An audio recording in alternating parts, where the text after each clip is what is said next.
Zdravo. Kdaj ste nazadnje kakšni ženski rekli, da je odlična, da je fantastična mama, da je ful dobra prijateljica? Veste, nekatere ženske nikoli ne doživijo takih lepih spodbudnih besed, še več, znajdejo se v hudih življenjskih stiskah, ko enostavno ne vejo, kako naprej, niti kam naprej. Zato imamo na srečo, lahko rečem, v Sloveniji kar nekaj materinskih domov, kamor se lahko takšne ženske zatečejo. To so ženske z otroki, nosečnice, porodnice.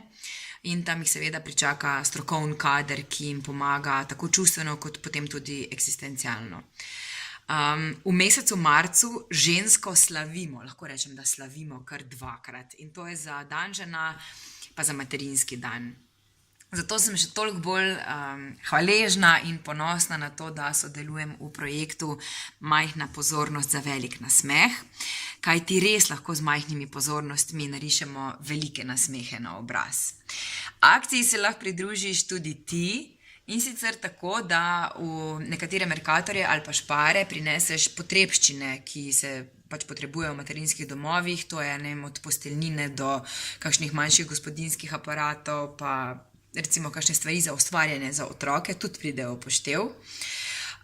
Če pa lahko pomagaš finančno, pa to lahko storiš tako, da pošlješ SMS z vsebino Zenske 5 na 1919 in seveda prečekiraš spletno stran, kjer so pa itak vse informacije, tudi o direktnem nakazilu na TRR.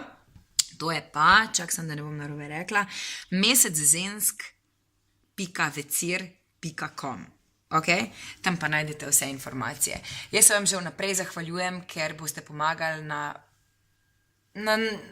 način, kakršenkoli način, ki ga boste zbrali. Se verjamem, da vsak lahko pomaga pač po svojih najboljših močeh.